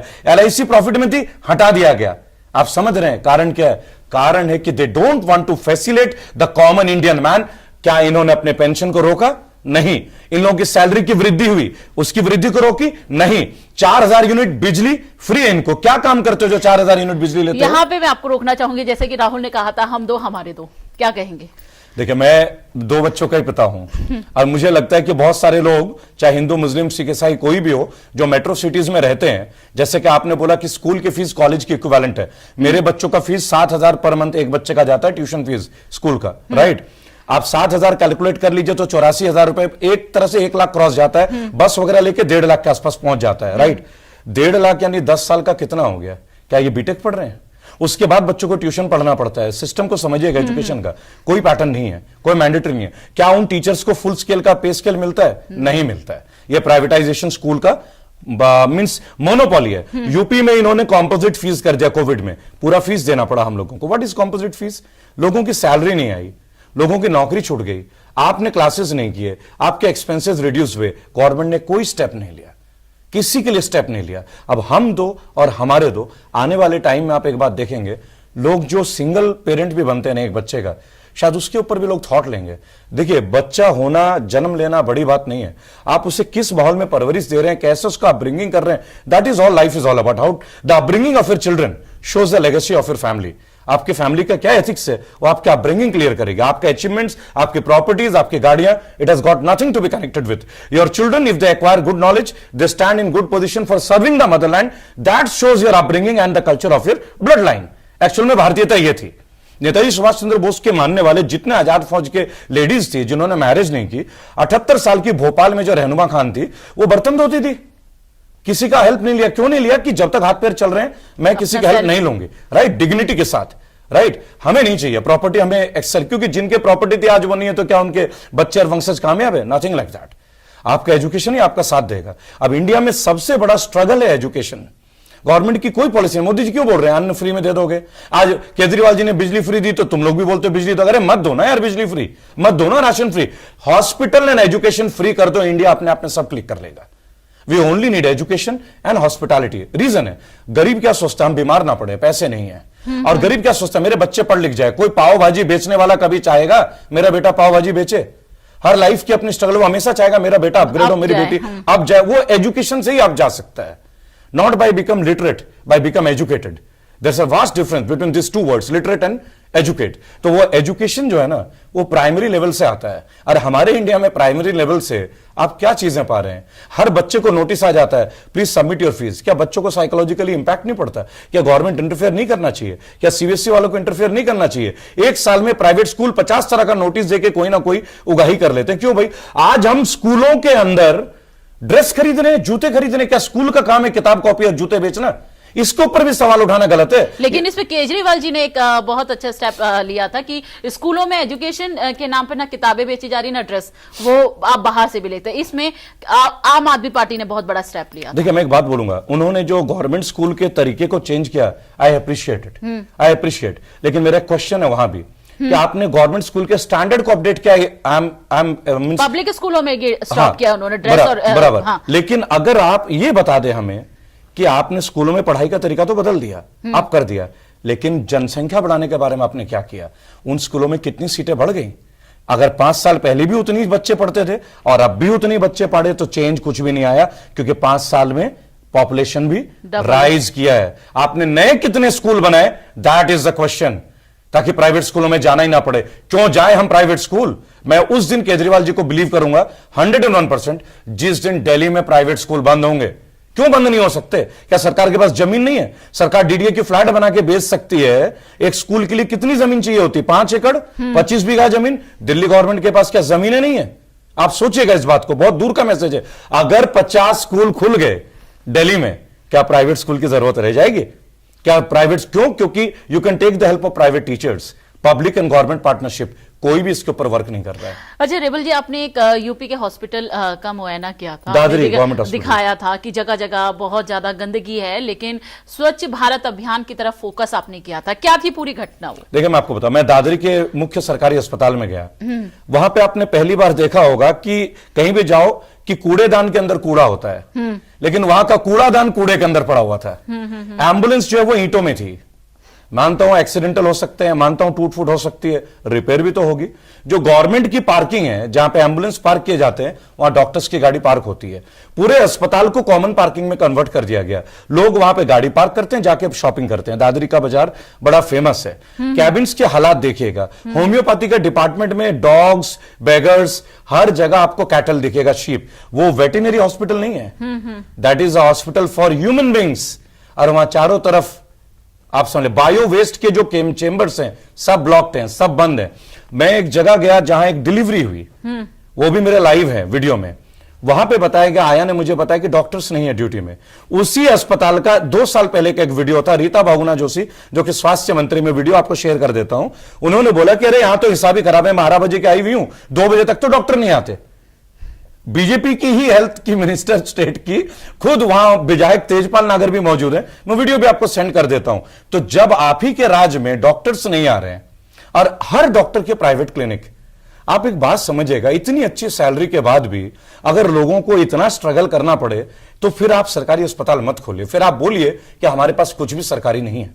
जब आप रेलवे को प्राइवेट कर सकते हैं, आने वाले टाइम पे आप पुलिस को भी प्राइवेट कर सकते हैं, जैसे दुबई में अमेरिका से पैसे लेकर उनको प्रोटेक्शन देती है, तो भाई इसी तरह हमें भी गवर्नमेंट प्राइवेट ले लेने दो। जब तुम्हारे रहते हमें सरकारी फैसिलिटीज ही नहीं मिल रही है। आप रोडवेज देखिए, रोडवेज की जो गाड़ियां वो डग्गा मार है, धक्का दे रही हैं, सीटें टूटी वूटी। अगर आप उनकी गाड़ियों का, मैं आपको एक बात और बता दूं, मैंने एक वीडियो बनाया जो डिलीट कर दिया गया। मैंने यूपी के एक एग्रीकल्चर के कृषि मंत्रालय की गाड़ी का लाइव वीडियो किया मैम, मिलियंस में आ गया था 3 घंटे में ही। उसको फेसबुक से डिलीट कर दिया गया। क्यों डिलीट कर दिया गया? क्योंकि जो गाड़ी का नंबर था ना मैम, वो टीवीएस मोपेड का नंबर प्लेट निकला। मेरे पास उसके प्रूफ है। जो गाड़ी जीप थी, मैंने कहा 10 साल की तो डीजल गाड़ी की परमिशन है दिल्ली एनसीआर में, तो अगर मेरे लिए तो आपके लिए भी होना चाहिए। वो गाड़ी 20 क्यों साल पुरानी थी। जब मैंने नंबर प्लेट को वाहन.com में चेक किया, और मैंने क्या, लगभग 27,000 लोगों ने मेरे को पोस्ट कर दिया, अरे ये तो फर्जी, ये तो फर्जी, ये तो मोपेड की है। अगले दिन वो वीडियो हटा दिया गया विदाउट एनी रिस्पॉन्स। आज तक मुझे उसका एरर नहीं मिला, लेकिन मैंने वीडियो सेव कर लिया था। मैंने यूट्यूब में डाल दिया जो डिलीट नहीं है, मैंने इंस्टा में डाल दिया जो डिलीट नहीं है। अब आप ये सोचिए, सरकारी गाड़ी, मोपेड की गाड़ी का रजिस्ट्रेशन 4 व्हीलर में कैसे? क्या गवर्नमेंट की गाड़ियों को चेक करने का प्रावधान है? क्या उनकी गाड़ियों को हम चेक कर सकते हैं कि डीजल? मेरा एक बात है कि अगर कहीं भी आप कोई कानून बनाते हैं ना, it is one for all and all for one, that should be the spirit. ऐसे नहीं कि आपके लिए अलग और मेरे लिए अलग। आप अपनी सिक्योरिटी के लिए 10-10 सीआईएसएफ के और अलग अलग फोर्स के जवान को लेते हैं, उनकी जरूरत आपके लिए? इनके मंत्री ऐसा क्या काम करते हैं जो इनको प्रोटेक्शन चाहिए? और अगर ऐसा कुछ उल्टा काम करते हैं तो क्यों ना इनको पद से हटा दिया जाए? प्रश्न तो सीधा है। क्या आम सिविलियन को प्रोटेक्शन की जरूरत है? नहीं। आप देखिए, हमारे यहां सांसद हैं, doctor Mahesh Sharma Kailash hospital, 6-6, 7-7 hospital है बड़े बड़े, आपके नोएडा में भी बहुत बड़े अस्पताल हैं, पब्लिक का प्लेस घेर कर रखा हुआ है उन्होंने, इसके ऊपर बहुत एजिटेशन चल रही है। एक गांव को गोद ले लिया था, मैंने वो भी एक्सपोज किया कि नाले तो है, नाला कनेक्टेड ही नहीं है, तो नाला किस काम का। अंत में उनके मंत्रालय गया, हमारे उस वीडियो के बाद उनका मंत्रालय भी गया। तो that is the power of truth. Only one fight, let us fight for truth. India में बैड गवर्नेंस है, अगर हम सब मिलकर इस बैड गवर्नेंस के ऊपर आवाज उठाएं, नहीं तो आने वाले दिनों में हमें अब बोलने नहीं दिया जाएगा। That is for damn sure. हमारा फ्रीडम ऑफ स्पीच अब टोटली एंड होने वाला है, टोटली। 50% वर्क वो कर चुके हैं, 50% उनका बाकी। अगर अब हमने विरोध करना नहीं बंद किया, आने वाले टाइम में ना पत्रकारिता रहेगी। देखिए, आपके सुप्रीम कोर्ट के सीजे रमन्ना जी ने बोला, इंडिया में we are missing investigative journalist. अब कोई रमन्ना जी को बताए, हम लोग इन्वेस्टिगेटिव जर्नलिस्ट हैं, हम पे मुकदमा दर्ज होता है, सर आप कहां सो रहे हैं? जब हम पे फेक मुकदमे दर्ज होते हैं, आप कहां सो रहे हैं सर? हमारी फैमिली जाग रही है, आप सो रहे हैं, फिर आपको इन्वेस्टिगेटिव जर्नलिस्ट चाहिए इस देश में, जहां बोलना पाप है, जहां हम क्वेश्चन नहीं उठा सकते मोदी जी के क्वेश्चन के ऊपर, क्या इससे पहले सैकड़ों वैक्सीन इंडिया में दी गई, चाहे वो खसरा का हो, टीबी का हो, पोलियो को। आज से किसी प्रधानमंत्री का फोटो नहीं लगा, why thank you Modi ji for the vaccine. क्या मोदी जी अपने पर्सनल पैसे से हमें वैक्सीन दे रहे हैं? क्या ये टैक्स का पैसा नहीं है, गवर्नमेंट का पैसा नहीं है, हम सिविलियंस का पैसा नहीं है? Why should I thank you? It is your duty and why are you asking for your thanks, why are you publiciting that? ये गवर्नेंस की फाइट है हमारी। सदानंद जी, सबसे बड़ी बात यहाँ पे यह होती है कि हिंदुस्तान में एक प्रथा चली आ रही है, सच्चाई जो बोलता है, सच्चाई जो दिखाता है, या अगर हम कहें हिम्मत करता है उस सच्चाई तक पहुंचने के लिए, उसको दबा दिया जाता है। आप लगातार काम कर रहे हैं, अपने वीडियो के माध्यम से आप हर चीज को सामने लाने की कोशिश करते हैं और आपको जनता का भी सपोर्ट मिलता है। कितनी दिक्कतें आ रही हैं? देखिए, हमने एक बात सोच लिया है कि बहुत सारे लोग पहले कुर्बानी दे चुके हैं और उनके घर वालों को आज जाना जाता है उनकी कुर्बानी की वजह से। नेताजी सुभाष चंद्र बोस की वजह से भारत को भी जाना जाता है, ये कोई मिथ्या नहीं है। वो फर्स्ट आईपीएस थे भारतवर्ष के, उसके बाद भी उन्होंने उस नौकरी को छोड़ा, अपने देश के लिए लड़ना चुना, परिवार का त्याग कर वो पता नहीं कहां गए। आप भी जानते हैं, ये भी एक बहुत बड़ा पॉलिटिकल सीक्रेट है जो मिस हैपनिंग है। मैं केवल एक बात आपको बोलता हूं, पब्लिक सपोर्ट करती है। आप एक बात सोचिए, किसी टाइम पे किसी ने कहा था कि देश के हर परिवार से अगर एक व्यक्ति देश के लिए समर्पित हो जाए तो ये देश का कोई खराब नहीं कर सकता। वो क्यों बोला जाता है? आज भरी जगह में, दिल्ली में पूरे भीड़ में एक लड़का 16 बार चाकू से एक लड़की के ऊपर वार करता है, लोग वीडियो बनाते हैं। क्या इतना भी नहीं होता कि एक ईंट उठा के उसके सिर पे मार दे? बेल्टों से मारे उसे, 20 आदमी लातों से मार दे तो ऐसे हत्यारे की मृत्यु हो जाएगी। गुजरात में एक लड़की को गला रेत दिया गया अभी अहमदाबाद में, बराबर। सब देख रहे तो ओमा ओमा चिल्ला रहे थे। क्या इतना भय? अगर इतना ही भय तो इस जीवन का क्या लाभ है? 26 जनवरी को एक महिला के साथ इतनी बर्बरता हुई। देखिए, मैं केवल एक बात बोलता हूं, भारत के लोग इसलिए दब रहे हैं, इसलिए कमजोर हो रहे हैं क्योंकि वो प्रोटोकॉल्स की तरह चीजों को फॉलो कर रहे हैं। उनका ब्रेन, उनका हृदय की बातें वो सुन नहीं रहे हैं। कहीं ना कहीं आपको अपने हृदय की बात सुननी पड़ेगी। आपको अपने अंदर नम्रता, आपके अंदर कठोरता, आपके अंदर समझने की जो बुद्धिमत्ता, ये तीनों ही चीजें रखनी पड़ेगी। गलत को गलत नहीं कहेंगे तो एक दिन वो गलत आपके ऊपर आएगा ही, आपके परिवार के साथ भी बीतेगा। रोड रेज में लोग मार देते हैं, आप वन साइडेड ये जो लव अफेयर्स होते हैं, भरी पार्क में एक लड़का मार रहा है एक लड़की को, गला काट रहा बकायदा छिल के, आधे घंटे के एपिसोड में, और वहां 200 लोग होते हैं। किसकी कमी है? जानते हैं किसकी कमी है? भय। ये भय कौन उत्पन्न करता है? ये भय सरकारें उत्पन्न करती हैं। कानून प्रावधान, तुम बीच में जाओगे, तुम फंस जाओगे, एक्सीडेंटल विक्टिम्स को उठाओगे, तुम्हें 5 बार थाने बुलाया जाएगा। Why is this fear? Even if you are serving mankind, why you should fear? आप एक मानवता के लिए मदद कर रहे हो, आपको डर किस बात का? आप किसी का कुछ गलत नहीं कर रहे हो, कुछ ले नहीं रहे हो। भय, तो ये भय भी सरकारों का है। पुलिस के ऊपर अत्याचार होता है, छुट्टी नहीं मिलती, ओवर टाइम नहीं मिलती, आप कुछ बोल नहीं सकते, ड्यूटी ऑफ लाइन। आप प्रोटोकॉल देखिए, फौजी के साथ अनीति होती है, छुट्टी नहीं मिलती, खाना नहीं मिलता, अच्छा खाना नहीं मिलता। एक ने बोला तो उसका कोर्ट मार्शल हो गया, तेज बहादुर, आपको याद ही होगा, बराबर। आज उसके ऊपर कितने सारे एलिगेशंस लग जाते हैं। देखिए, अपनी पीड़ा भी ना बता पाए, ऐसे जीवन जी के क्या करना जहां पूरा जीवन आप सफोकेट। इससे बेहतर है खुल के जिए, सांस लीजिए, एक जीवन मिला है, सर्वश्रेष्ठ जीवन बनाए, गलत को गलत बोले, सही को सही बोले। मैं आपके चैनल के माध्यम से एक ही अपील करूंगा, आज चुप है, कल आपका परिवार को इसके भुगतान करना पड़ेगा। आज आप जागेंगे, पूरा देश के लिए आप एक समर्पण करेंगे, देश भी आपका ऋणी रहेगा कि नहीं। एक देशवासी ने आवाज उठाए तो करोड़ों देशवासी उस आवाज के लिए मशाल बने। नेताजी सुभाष चंद्र बोस को लोगों ने तौला था, अपने कान की बालियां खोल दी थी कि नहीं, देश के लिए देंगे। जिस देश में अंग्रेज शासन करते थे, उसके बावजूद निर्धन जो लोग थे, उन्होंने भी अपनी संपत्तियां कुर्बान कर दी थी। तो क्या आज हम इस देश में, जो देश विकास के रास्ते में, क्या अपने देश के लिए, अपने लिए हक की आवाज भी ना उठाएं? बस यही हमारी इच्छा है, यही हमारा प्रण है। रिबल, एक जब आप लोगों से मिलते हैं एक अलग सा रिस्पांस आपको मिलता है। हर कोई कोशिश करता है कि अपनी पीड़ा आप तक पहुंचाए। अब मैं देख भी रही थी कि फोन भी आपके पास आते हैं, मैसेजेस भी आते हैं। कोई एक ऐसा केस जिसमें आपने बहुत तकलीफें झेली और दिन रात आपके जहन में रहता है वो केस कि हाँ, ये आया था ऐसा केस और इसमें इस तरीके की परेशानी आई थी, लेकिन हाँ उसका रिजल्ट कुछ आया। कोई एक ऐसा केस जो काफी दर्द भरा भी रहा आपके लिए? देखिए, मैं आपको बताता हूँ, बिल्कुल सत्य घटना है। गरिमा चौधरी हैं धनकौर से, उनके पिताजी हैं स्वर्गीय दरोगा कटार सिंह, और यूपी पुलिस के दरोगा थे। वो बड़े ईमानदार दरोगा माने जाते थे कटार सिंह।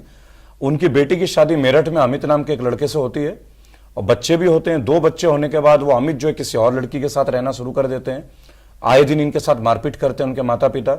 लड़की पुलिस को भी बुलाती है, फिर लड़की को मारपीट के भगा दिया जाता है, दूसरे इल्जाम लगा दिए जाते हैं। छोटे छोटे बच्चे, एक तो कुल 6 महीने का बेटा था उसका, और बिटिया जो है 2-2.5 साल की रही होंगी। मैंने इस एजिटेशन के लिए बहुत आवाजें उठाई। जब आवाजें उठाई तो उन्होंने मेरे ऊपर ही मुकदमा दर्ज करा, फिर हाईकोर्ट ने उसको खारिज किया, फिर एक मुकदमा दर्ज करा जो अभी भी चल रहा है मेरठ में। ये परतापुर थाने का केस था, मैं आपको बताऊं। और उस लड़की को इंसाफ दिलाने के युद्ध में 3 साल में डीबी एक्ट के अंतर्गत अब मेंटेनेंस का ऑर्डर हो गया है, जो कि 10 से 15 हजार रुपए महीने का उसको भत्ता देना पड़ेगा। अब एक इच्छा और एक मिसाल कायम भी संविधान के द्वारा भी, हालांकि इस सच्चाई के लिए भी अपने ऊपर मुकदमा लेकर बैठा हूं। बराबर इस सदमे को झेल नहीं पाए उस लड़की के पिता और उनकी मृत्यु हो गई। किसी भी पिता के लिए बहुत कष्टदायक होता है कि अगर बेटी घर में आ जाए शादी के बाद, तो ये चिंता उनको चिता के द्वार तक लेके चली गई।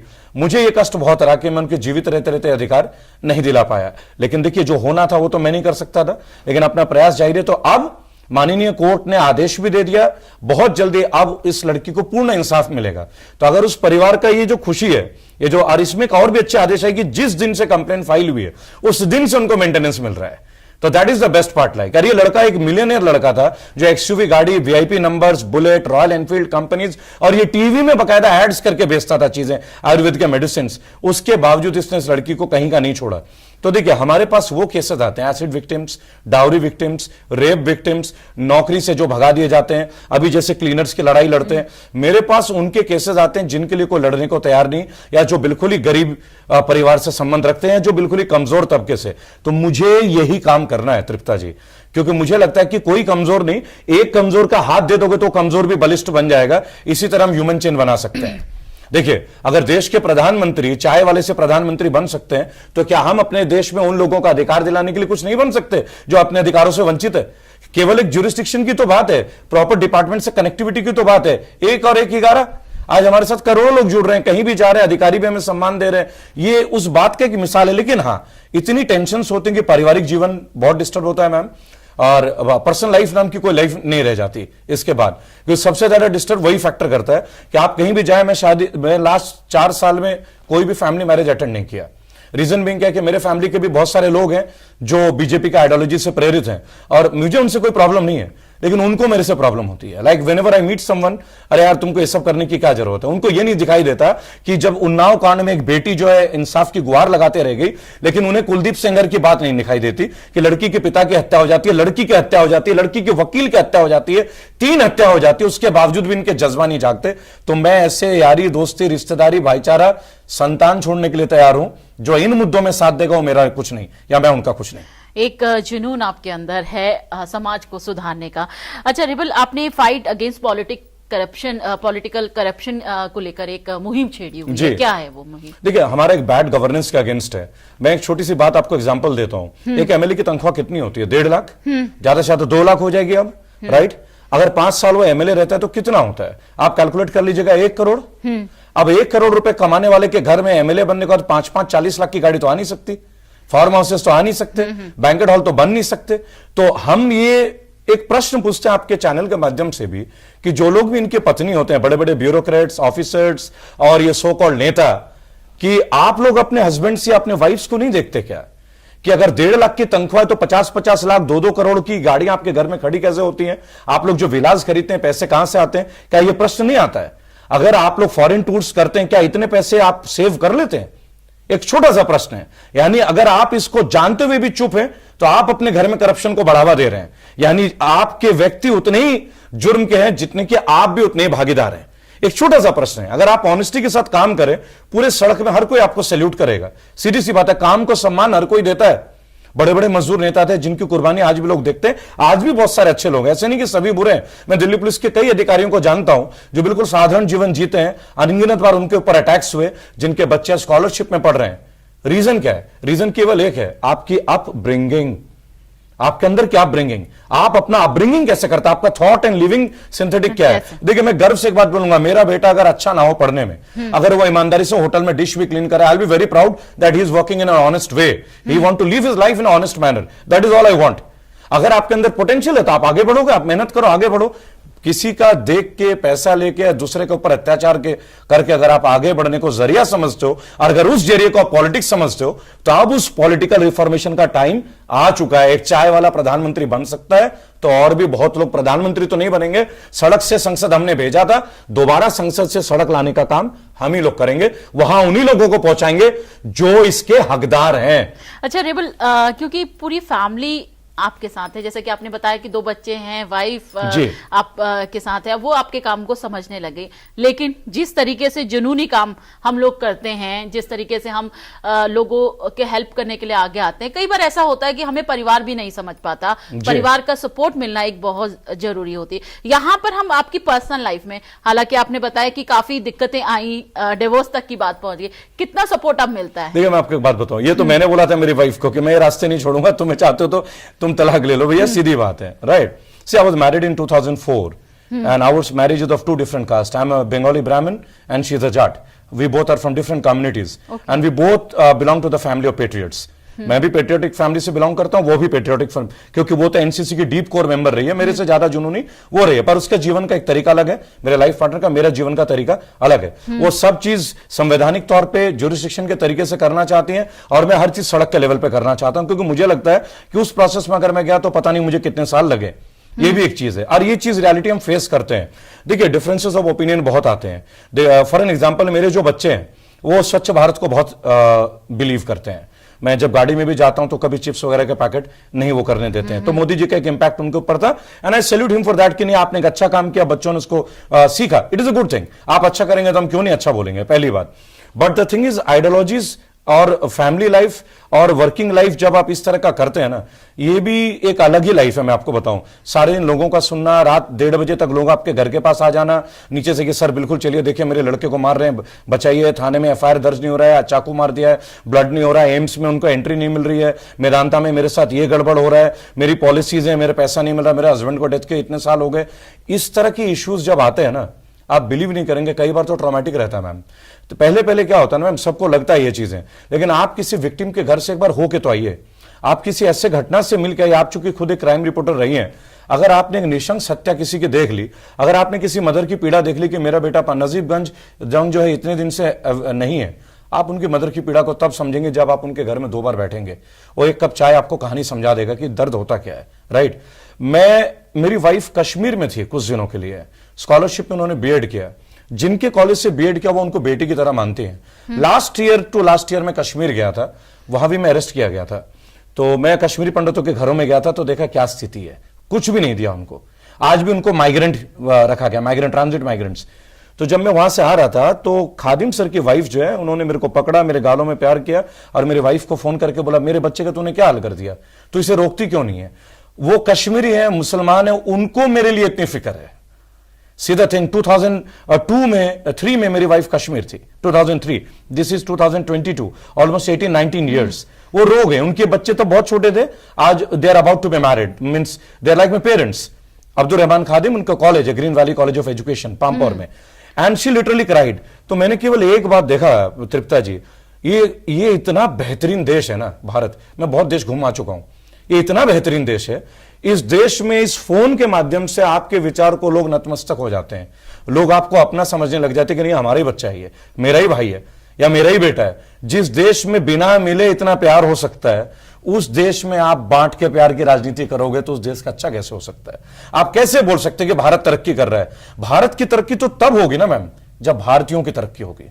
आप एक एक भारतीय परिवार में जाइए, एक बार ये पूछिए। मैं नहीं कहता नेहरू जी ने अच्छा काम किया, गांधी ने अच्छा काम किया, Atal Bihari, I don't believe in anything, I don't want to comment on anything on this things. मैं केवल इतना बात पूछना चाहूंगा कि हर प्रधानमंत्री अपना बेस्ट करने के लिए तो आते हैं इस देश में, हर प्रेसिडेंट अपना बेस्ट करने के लिए, यही तो उनकी जिम्मेदारी है। क्या पिछले 7 साल में आप एक एक गली में जाके एक एक पर्सन का इंटरव्यू लेके पूछिए, क्या कोई इकोनॉमिकली मजबूत हुआ है? आपको जवाब मिल जाएगा मैम। क्या हमारे मिनिस्ट्री ऑफ इकोनॉमी जो है, हमारे अर्थ जो मतलब देखते हैं पूरा आर्थिक सारे जो चीज, निर्मला सीतारमण जी, हाँ शास्त्र पूरा, ये जो मतलब वित्त मंत्रालय, क्या उन्हें हमारी पीड़ा नहीं दिखती?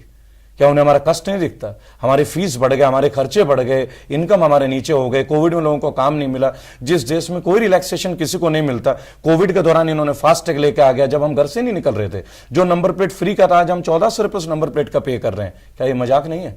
क्या हमारे चलान एक मास्क के लिए आप 2-2 हजार रुपए ले गए हमसे, 2,000। हम रेड लाइट पार कर गए तो 10,000 ले गए। आपने दिया क्या हम लोगों को? The government is in a responsibility to give something, to facilitate for the people, not to take everything out of the people. आज हमारे पास कुछ भी नहीं बचा। लोगों के अंदर एक अनिश्चितता है, कल को क्या, आज यूक्रेन में युद्ध हो रहा है, यहां लोगों के दिल में आतंक मचा हुआ है कि सब चीजें महंगी हो जाएंगी, क्या करें, दालें खरीद लें। एवरेज घरों को अगर आप कैलकुलेट करेंगे ना, किसानों के बिल की बात हुई, किसानों को किसी ने सुना? यह पहला आंदोलन था जब किसानों को पीट पीट के समझाया गया कि रख लो ये बिल, ये तुम्हारे लिए अच्छा है। किसानों ने मांगा था कि मोदी जी मुझे बिल दे दीजिए। आप एग्जाम्पल सोचिए कि किस तरह से हमें झूठ और झूठ के नक्शे कदम पे लाया गया। इन्होंने बोला आप कहीं भी जाकर अपना फसल बेचो। अब मैं बंगाल से हूं, मेरे पे 5 बीघे जमीन है, मैं धान उगा रहा हूं, मैं धान को कहां से ले आऊंगा दिल्ली? कैसे ले आऊंगा दिल्ली? कौन से ट्रेन में? और उतार के मैं रखूंगा कहां और बेचूंगा कैसे? क्या गवर्नमेंट ने मेरे लिए कुछ कर रखा है? इससे पहले एफसीआई का हजारों गोदामें खाली पड़े हैं, हमारे अनाज सड़ जाते हैं मैम, आप टीवी की रिपोर्ट देखिए। फिर इनको शराब माफियाओं को दे दिया जाता है। मैं माफिया शब्द यूज कर रहा हूं, जिनके बियर फैक्ट्रीज है, दे आर बेसिकली माफियाज। ये सड़ाया इसलिए जाता है ताकि बियर बने, अल्कोहल बने। क्यों भाई? क्या गरीबों को बांटने के लिए तुम्हारे पास हाथ पैर नहीं थे? क्या गरीब भूखे नहीं मरते? आपने मजदूरों को मरते हुए देखा। एक ऐसा भी था जयपुर का, जब एक मरे हुए कुत्ते का शव खा रहे थे एक मानव। क्या आप ये उम्मीद कर सकते कि मानव जीवन में इस तरह की घटना हो जाए? ये कितना निशंस घटना था। हर एक के अंदर एक दिल में छाप पड़ा। आपने थाली भिजवाई, दिए जलवाए, सब करवाए, आपने बेसिक इंफ्रास्ट्रक्चर पे काम नहीं किया। ना आज आप काम कर रहे हो, आप केवल प्रतिबंध के ऊपर काम कर रहे हैं। इस बात पे प्रतिबंध, ऐसे करने पे प्रतिबंध, वैलेंटाइंस डे पे प्रतिबंध। आप हमें यह भी बताओगे कि इनके नेता बोलते हैं जीन्स मत पहनो। कल्चर देखिए कहां पे आ गया। अब आप किस तरह के सोशल रिफॉर्म्स की बात कर रहे हैं जब हमारे कंट्री में इकोनॉमिकली हम इतने खत्म हो रहे हैं। आप उस जमाने में हमें कपड़े पहनना सिखा रहे हो, हमें मास्क पहनना सिखा रहे हो, हिजाब के ऊपर बात कर रहे हो, हिंदुत्व के ऊपर बात कर रहे हो, मंदिर के ऊपर बात कर रहे हो, मस्जिद के ऊपर बात कर रहे हो। एक आदमी ऐसा नहीं जो यूथ के जॉब के ऊपर बात करे, एक आदमी ऐसा नहीं जो बताए कि क्रिमिनल्स को ठीक करने के लिए हमने कितने रिफॉर्मेशन सेंटर खोला और कितने क्रिमिनल्स को हमने एक्टिव सिटीजन लाइफ में जॉब्स प्रोवाइड किया। इसके ऊपर अगर हम बात कर लेना, भारत का विकास अपने आप हो जाएगा। रिबल, यूथ की बात आपने यहाँ पे छेड़ी है, यूथ, क्योंकि आज हम देखें यूथ की हालत, एक कहेंगे जो एक कहावत है, थाली का बैगन ना इधर का ना उधर का। आज यूथ वैसा ही हो गया है, ना उसके पास जॉब है, ना एजुकेशन के लिए वो लोन लेता है, ना चुकाने के लिए कुछ है। तो हम ये कहेंगे कि थाली का बैगन की तरह यूथ इधर से उधर भाग रहा है। देखिए बड़ा विचित्र कोइंसिडेंस है। हर माँ बाप ये चाहता है कि मेरा बेटा बीटेक और एमबीए बने, राइट? आपने अपने बेटे को बीटेक और बिटिया को बीटेक या एमबीए करा दिया, आपने एजुकेशन लोन ले लिया। गवर्नमेंट कहती है एजुकेशन लोन के लिए कुछ भी देना नहीं पड़ता, केवल सर्टिफिकेट। सबसे बड़ा झूठ है ये। बिना कोलैटरल के कोई लोन कभी नहीं मिलता। इवन मुद्रा लोन, मैंने आपको इतना एग्जाम, निर्मला सीतारमण फेस नहीं कर पाई मुझे, मैं ओपनली आपको चैलेंज करके बोल रहा हूं ये बात, राइट? पेरेंट्स ने एजुकेशन लोन ले लिया, 15 लाख का, घर रख दिया गिरवी, एजुकेशन पार हो गया, 5 साल का बीटेक का डिग्री कंप्लीट हो गया, उसके बाद उस बच्चे को जॉब नहीं मिलती। तो आज क्या बोलेंगे कुछ लोग, टैलेंट नहीं है तो जॉब कहां से मिलेगी? अरे मेरे भाई, हर कोई तो मेरिट में पास नहीं होगा ना, कुछ तो 70% वाले भी होंगे। तुमने तो पैसे बराबर ही लिए ना 15 लाख कॉलेज में, तो तुमने लिए क्यों भाई? तुम्हें नहीं पता था लड़के का टैलेंट कितना है? 15 लाख लेते टाइम तुम्हें कोई टैलेंट नहीं चाहिए, जब डिग्री दे देते हो और प्लेसमेंट देते हो कहते हैं इसके पास टैलेंट नहीं है। फिर वो लड़का जब जॉब के बगैर रहता है तो उसके माँ बाप उसका खून पी जाते हैं लिटरली। अरे कर भाई, काम कर भाई, काम कर। सबका फोकस रहता है कि सरकारी जॉब सरकारी जॉब है नहीं, सरकारी जॉब छोड़िए, प्राइवेट जॉब्स भी नहीं है। कितना होगा? उनको जाके कॉल सेंटर में काम करना पड़ता है। BTech in electronics, BTech in civil, क्या जाके कॉल सेंटर में काम करेगा 10,000 के लिए? उस 10,000 में वो अपना ट्रांसपोर्टेशन देगा, अपने माँ बाप को देगा, या एजुकेशन लोन का ईएमआई भरेगा? नहीं। आज कितने बच्चे चेन स्नैचिंग करते हुए पकड़े जाते हैं, व्हीकल थेफ्ट में पकड़े जाते हैं, बड़े बड़े घरों के लड़के। क्यों? अपने परिवार का प्रेशर वो डील नहीं कर पा रहे, उनकी गलती नहीं है।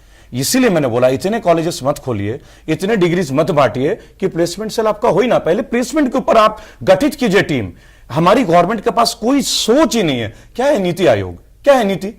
कौन सा नीति आयोग है जिसने प्लेसमेंट दे दी? 2 करोड़ रोजगार की बात करी थी, 10 से 12 करोड़ लोग बेरोजगार हैं। ऑर्डिनेंस फैक्ट्री 1,22,000 लोग बीएसएनएल के हटा दिए गए। कहां रोजगार दे रहे हो आप रेलवे से हटा रहे हो। अडानी जी एयरपोर्ट से लोगों को हटा के अपने लोगों को बैठाए जा रहे हैं, वहां से भी अलग अलग लोगों से पैसे ले लिए जाते हैं कि वहां लगाओगे तो 50,000। आपने कल मेरे वीडियो देखा क्लीनर्स का, यहां झाड़ू लगाने वालों के कमीशन लिए जा रहे हैं। यह स्थिति आ गई भारत में, बिकॉज पहले भी एक कल्चर था इंपेरियलिज्म, सूदखोरी, आप जानते हैं। आप फिर से प्राइवेटाइजेशन बेसिकली है क्या?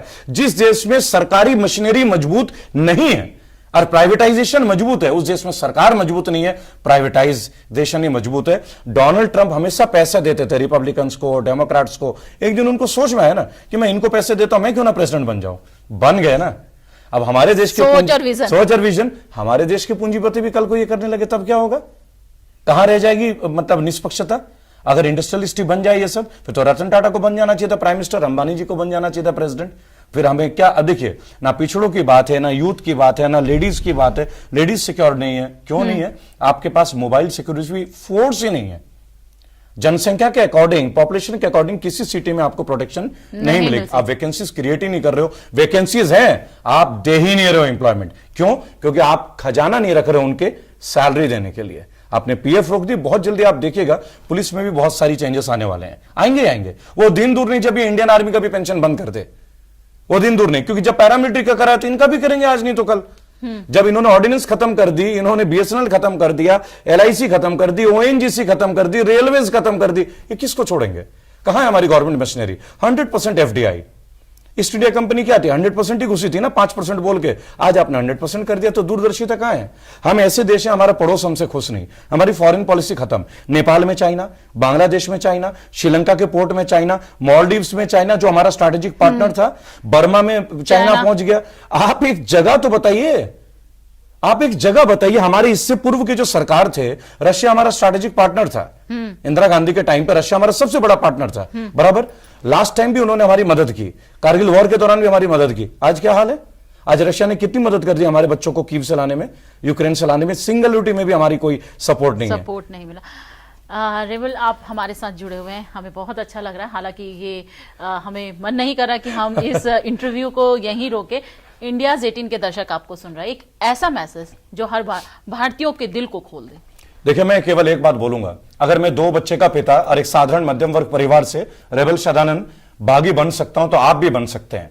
इंडियाज 18 जो चैनल है जिसमें इस वक्त आप मुझे सुन रहे हैं, तृप्ता आर्या जी के साथ, मैं आप सबसे एक अनुरोध करूंगा, अपने इर्द गिर्द कभी कुछ गलत देखते हैं ना, प्लीज उसके लिए आवाज उठाइए। अगर आपके मोहल्ले में कुछ गलत हो रहा है आपके पड़ोसी के साथ, अपने पर्सनल चीजें मत रखिए, उसके साथ एकजुट होकर लड़िए। सबसे पहले पड़ोसी आपके मदद के काम आएगा, बाहर के लोग बाद में आएंगे, पुलिस बाद में आएगी, पहले पड़ोसी काम आते हैं। अगर आप अपने नेबरहुड को स्वच्छ रखते हैं तो आप समझ लीजिए देश अपने आप स्वच्छ हो जाएगा। दूसरा, अपने बच्चों को इंप्लीमेंट कीजिए टू स्पीक ट्रूथ, प्रेशराइज ना हो। अपने बच्चों को बोलिए निर्भीक हो, कहीं भी कुछ बात हो अपने बच्चों के साथ अच्छे से घुल मिलिए, ताकि अगर बाहर में कोई भी स्ट्रेन पर्सन भी कुछ एक्टिविटी करता है वो आपसे फ्रीली बोल सके।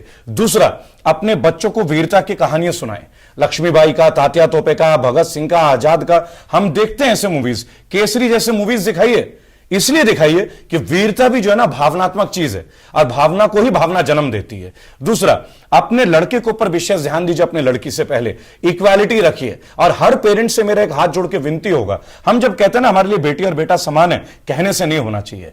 अगर आप अपने प्रॉपर्टी का भी डिस्ट्रीब्यूशन करते हैं ना, अपने बेटे और बेटी पे इक्वालिटी पे कीजिए। इक्वालिटी रखेंगे, देश में कभी गंदगी नहीं होगी, बलात्कार नहीं होगा। आप एक बात सोचिएगा, लड़कियां बलात्कार नहीं करती, लड़के करते हैं। लड़का लेट आएगा तो लड़के को भी पनिशमेंट दीजिए।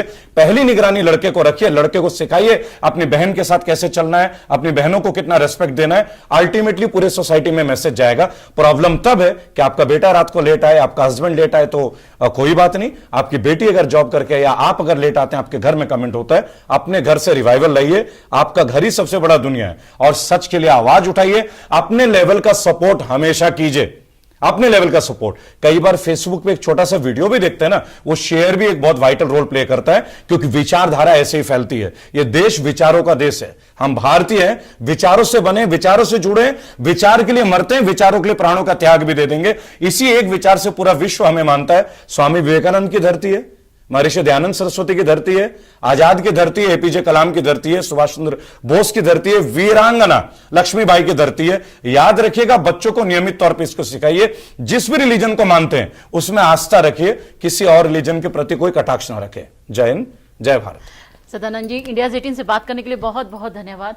हालांकि ये इंटरव्यू एक ऐसा इंटरव्यू है जिसमें हम काफी सारे मुद्दों पर बात कर सकते हैं, लेकिन हमारी भी कुछ लिमिटेशन होती है समय की। जैसा कि आपने इनको सुना, इन्होंने बहुत अच्छी अच्छी बातें यहाँ पर हमको भी बोली और दर्शकों को भी बोली। जैसे महिला के ऊपर जिस तरीके से इन्होंने एक महिला को न्याय दिलाया, उसकी जो कहानी थी उनको टच कर गई और दिन रात उस पर काम करके उसको न्याय दिलाया। दूसरा, जो लड़का लड़की का भेद हम लोग करते हैं उसको हमें मिटाना होगा। जिस तरीके से हम लड़के की परवरिश करते हैं, हमें लड़की की भी परवरिश करनी है। तीसरी बात, अगर हम कहें, भारतीयों का विकास तब होगा जब भारत के हर घर का विकास होगा। बहुत सारी बातें हैं, इनकी लड़ाई उन गलत नीतियों के लिए है जो हमारे भारत को आगे बढ़ने से रोक रही हैं। आज के लिए बस इतना ही, लेकिन आप सब जुड़े रहिए इंडियाज 18 के साथ। नमस्कार।